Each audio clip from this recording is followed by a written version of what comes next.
Kedua-dua badan ini punyai lembaga pengarah, panel dan jawatankuasa pelaburan.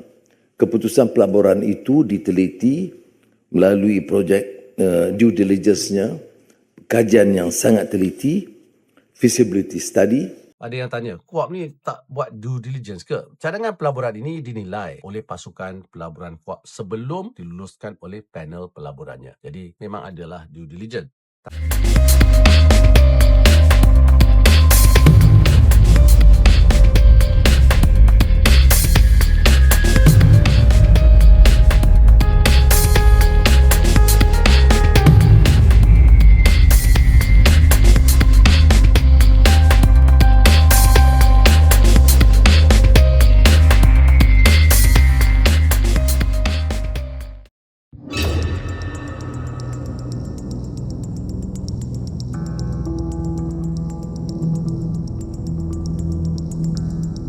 Ini perempuan yang sangat canggih.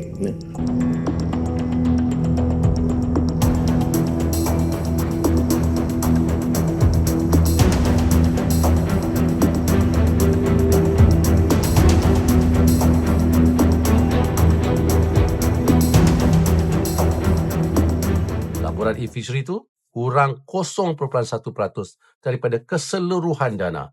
Maksudnya, kes e-fishery ini tidak memberi kesan besar kepada kewangan KUAP atau kemampuannya untuk terus membantu kerajaan menanggung kos pencen.